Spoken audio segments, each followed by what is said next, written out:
Terima kasih Anda masih bersama kami. Bagi Anda yang baru saja bergabung, kami hadirkan kembali 3 berita utama hari ini. Anak berusia 8 tahun mengalami luka bakar demi menyelamatkan bayi yang terjebak kebakaran di dalam rumah.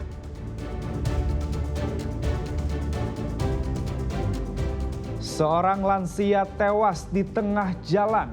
Ia diduga jadi korban tabrak lari.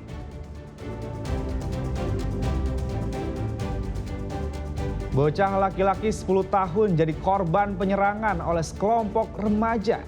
Anak panah tertancap di pahanya.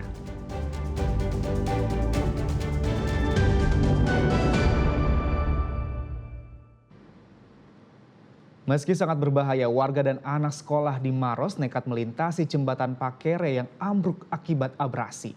Jembatan itu adalah satu-satunya akses terdekat menuju sekolah mereka.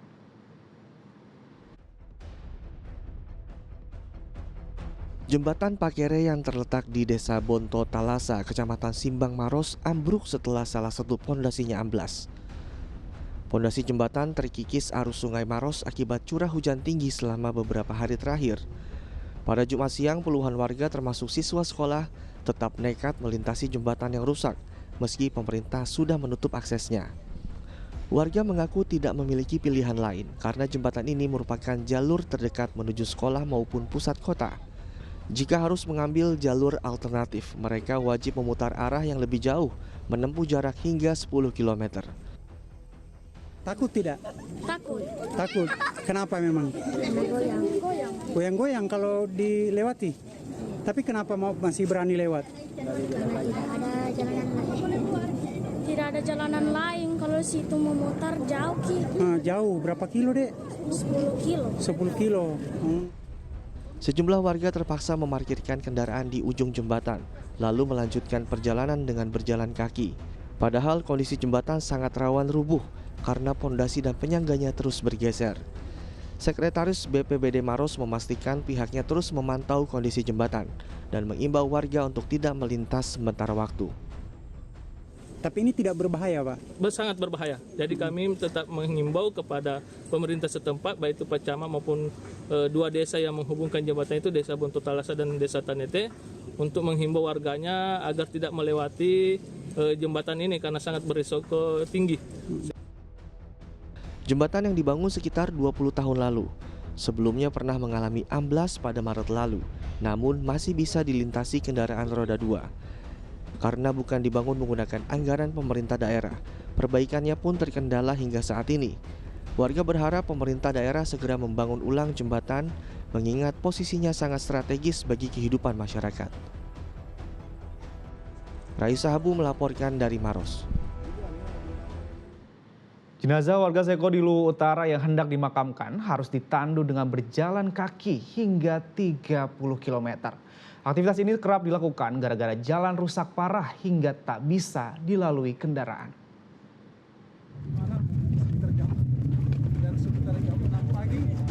Puluhan warga berjibaku menandu jasad Nur Naim, warga Kecamatan Seko, Luwu Utara, Sulawesi Selatan.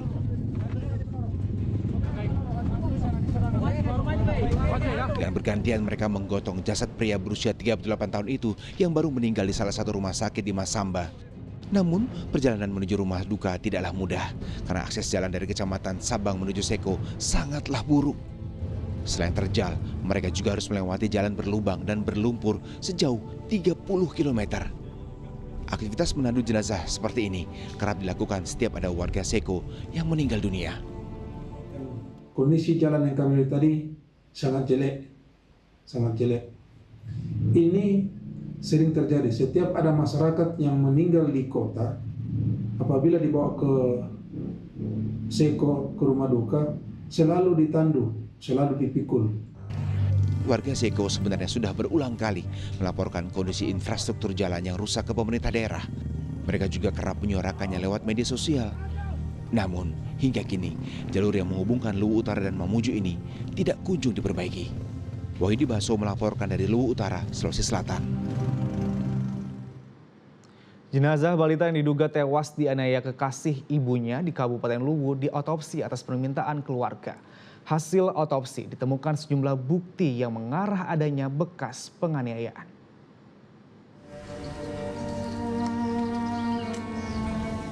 Jasad Muhammad Asar diautopsi di RSUD Sawari Gading, Palopo pada Senin siang. Autopsi dilakukan atas permintaan pihak keluarga dan penyidik Polres Luwu untuk mengetahui secara pasti penyebab kematiannya. Sebab balita yang masih berumur 2 tahun ini diduga tewas dianiaya oleh pacar ibu kandungnya. Dokter forensik Polda Sulawesi Selatan memeriksa tubuh korban selama 2 jam. Proses autopsi turut disaksikan keluarga korban dan penyidik. Hasilnya ditemukan sejumlah bukti yang mengarah adanya bekas penganiayaan. Hari ini otopsi berjalan lancar. Kami sudah menemukan beberapa hal-hal yang mungkin akan menjadi bukti atau petunjuk bagi teman-teman penyidik dalam perkembangan kasusnya ke depan. Sejak kedua orang tua berpisah, korban selama ini tinggal bersama ayah kandungnya. Namun sebulan terakhir ia tinggal bersama ibunya.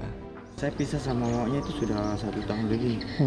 Sebelumnya kan tinggal sama saya ini, sebelum yang terakhir diambil, itu tinggal sama saya ini sana.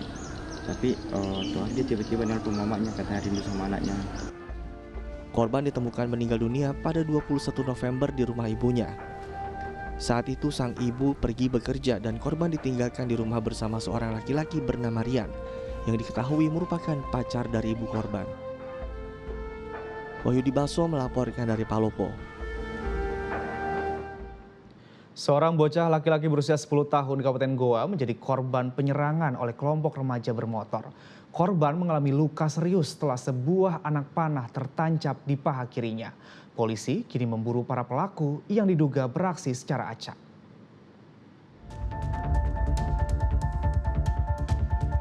Bocah berinisial FH langsung dilarikan ke instalasi gawat darurat RSUD Syekh Yusuf sebelum akhirnya dirujuk ke Rumah Sakit Bayangkara Makassar untuk mendapatkan penanganan medis lebih lanjut. Tim medis melakukan penanganan awal sambil bersiap untuk tindakan operasi guna mencabut anak panah yang menembus jaringan paha korban. Petugas kepolisian juga mendatangi rumah sakit untuk meminta keterangan awal dari keluarga. Hal itu dilakukan untuk memastikan kronologi penyerangan tersebut. Peristiwa pembusuran terjadi pada Sabtu siang saat korban berboncengan dengan kakaknya menuju tempat kursus di Jalan Bontomanai, Kecamatan Barombong, Goa. Tiba-tiba sekelompok remaja yang mengendarai 3 sepeda motor melintas. Para pelaku langsung melepaskan 3 anak panah ke arah korban.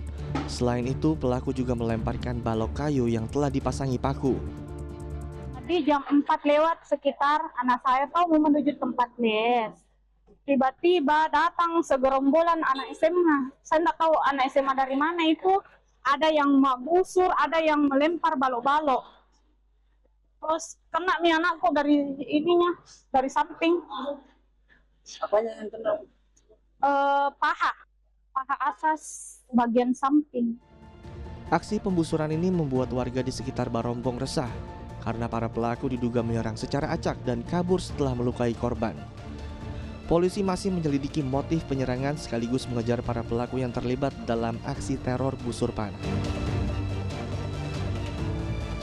Muhammad Sardi melaporkan dari Goa. Iya, ratusan pelajar asing dari 8 negara bersama warga lokal mengikuti kegiatan lari santai di Kabupaten Pinrang. Kegiatan ini merupakan rangkaian dari Adventure Culture Pinrang International Folklore Festival 2025.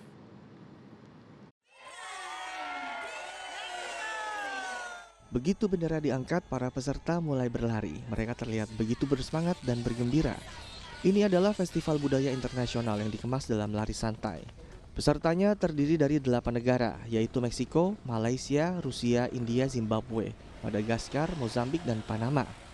Indonesia pun turut serta sebagai tuan rumah.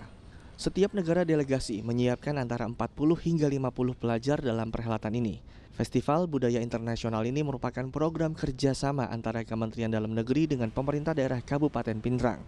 Kegiatan ini bertujuan sebagai ajang pertukaran pengetahuan soal kebudayaan antar negara peserta.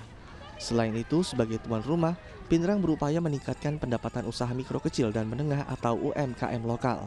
Ada berapa negara yang ikut? Ada 8 ya? Ya. Sebenarnya sasarannya apa sih ini kemudian ini? Hanya minimal ini kan budaya kita dikenal di negara lain.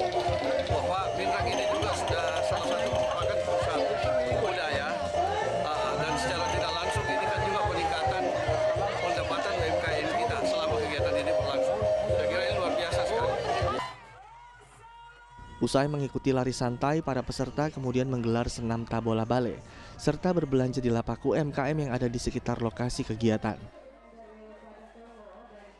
Suwardi Gatang melaporkan dari Pindrang. Laporan tadi mengakhiri berita Makassar hari ini. Jangan lupa pastikan Anda subscribe channel YouTube Liputan 6 SCTV Daerah. Saya Agi Kurniasandi berterima kasih atas perhatian dan kebersamaan Anda. Selamat beraktivitas dan sampai jumpa.